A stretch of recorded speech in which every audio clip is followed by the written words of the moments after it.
ஆண்டு 1817. நாம் இருக்கிறது டென்னசி மாநிலத்துல இருக்கிற ஆடம்ஸ் நகரத்துல.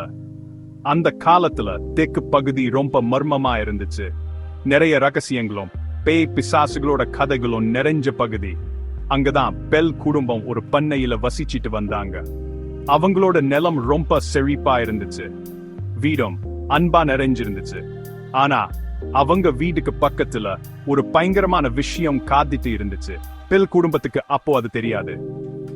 அவங்க வரலாற்றுல ஒரு முக்கியமான பகுதியா மாற போறாங்க. அவங்களோட கதை இன்னும் நம்ம மனசுல ஒரு பயத்தை கொடுக்குது. இதுதான் பெல்விச்சோட கதை. எல்லாம் ரொம்ப மெதுவா ஆரம்பிச்சது. ராத்திரியில வித்தியாசமான சத்தங்களை கேட்டாங்க பெல் குடும்பத்தினர். சுவத்துல இருந்து யாரோ குசுசுன்னு பேசுற மாதிரி இருந்துச்சு. வெறிச்சோட ஹாலல யாரோ நடக்கிற மாதிரி சத்தம் கேட்டுச்சு. ஆரம்பத்துல பெல் குடும்பம் இதெல்லாம் ஒன்னும் இல்லைன்னு நினைச்சாங்க. மிருகங்களோட சத்தமா இருக்கும்னு விட்டுட்டாங்க. ஆனா அந்த சத்தமும் அடிக்கடி கேட்க ஆரம்பிச்சது. பயம் அவங்க மனசுல வளர ஆரம்பிச்சது. ஒரு நாள் ராத்திரி பெல் ஒரு பெரிய கருப்பு உருவத்தை கண்டாரு. அது சோள காட்டுல இருந்துச்சு. அவர் பக்கத்துல போனதும் அது மறைஞ்சு போச்சு. குழந்தைகள் ஒரு வித்தியாசமான மிருகத்தை பார்த்ததா சொன்னாங்க. அது நாயை மாதிரி இருந்துச்சாம். ஆனா ரொம்ப பெருசா இருந்துச்சாம். அதுக்கு சிவப்பு கண்ணி இருந்துச்சாம். இது சாதாரண விஷயம் இல்லைன்னு குடும்பத்துக்கு புரிஞ்சுது. ஏதோ ஒரு கெட்ட சக்தி அவங்க வீட்டுக்கு வந்திருக்குன்னு நினைச்சாங்க.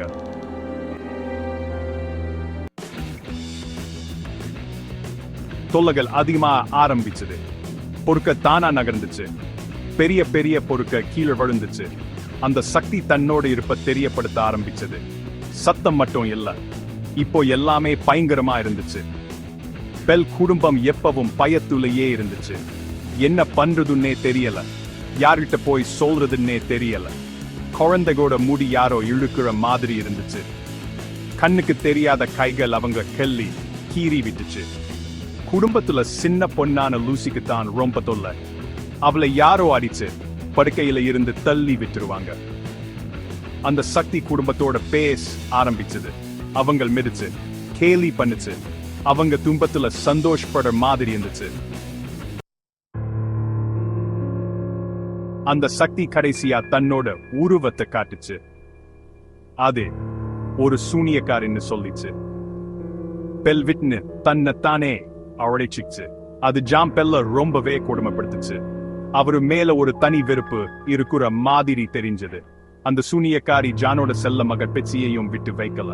அவ வாழ்க்கையில நிறைய பிரச்சனைகளை கொண்டு வந்துச்சு. சூனியக்காரியோட குரல் ரொம்ப பயங்கரமா இருக்கும். சில சமயம் ரொம்ப மெதுவா பேசும். சில சமயம் கரகரப்பா கத்துற மாதிரி இருக்கும். சில சமயம் சூச்சல் போடுற மாதிரி இருக்கும். பாட்டு பாடுச்சு. கொலை பத்தியும் தூக்க பத்தியும் கதைகள் சொல்லுச்சு. குடும்பம் மறக்க நினைச்ச ரகசியங்கள் எல்லாம் வெளியே கொண்டு வந்துச்சு. பெல் குடும்பம் ஒரு கனவுல மாட்டி விட்ட மாதிரி இருந்துச்சு. சொந்த வீட்டிலேயே அவங்களால நிம்மதியா இருக்க முடியல.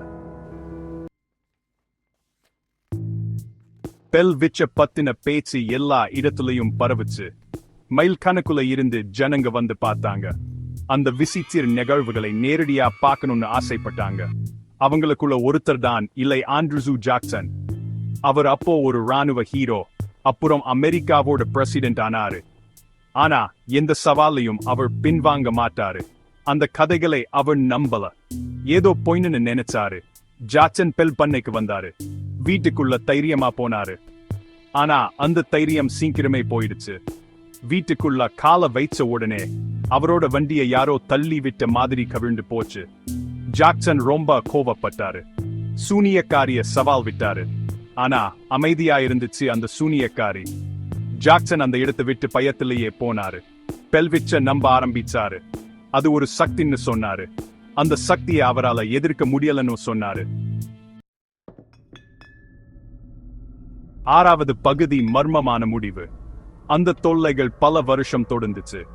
பெல் குடும்பம் ரொம்பவே கஷ்டப்படுது. பெல்லோட உடல்நிலை ரொம்ப மோசமாயிடுச்சு. ஒரு காலத்துல ரொம்ப பலசாலியா இருந்த இப்போ ரொம்ப பலவீனமாயிட்டாரு.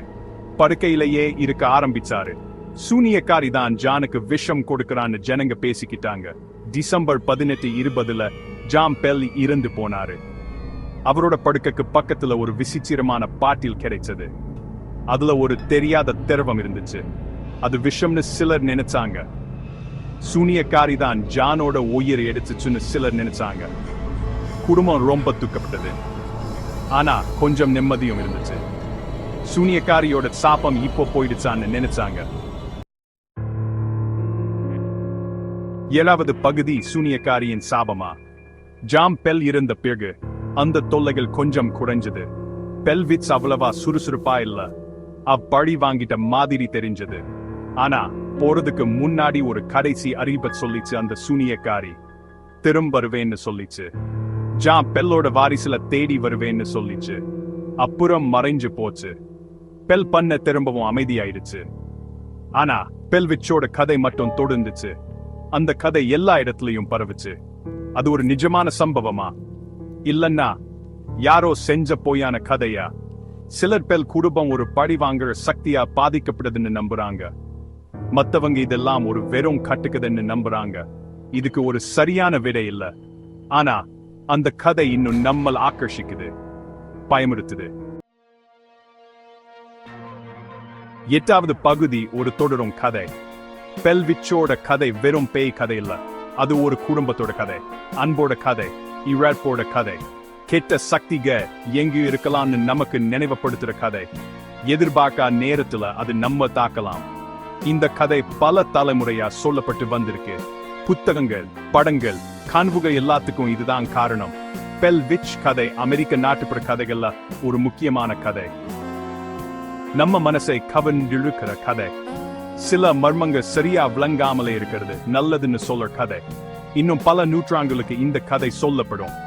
நம்மள் பயமுறுத்தும். 9வது பகுதி இன்றைய பெல்விட்ச். இன்னைக்கு பெல் பண்ணை ஒரு பிரபலமான சுற்றுலா தலம். உலகம் முழுவதிலும் இருந்து ஜனங்க இங்க வராங்க. அந்த கதையை நேரடியா உணரணும்னு வராங்க.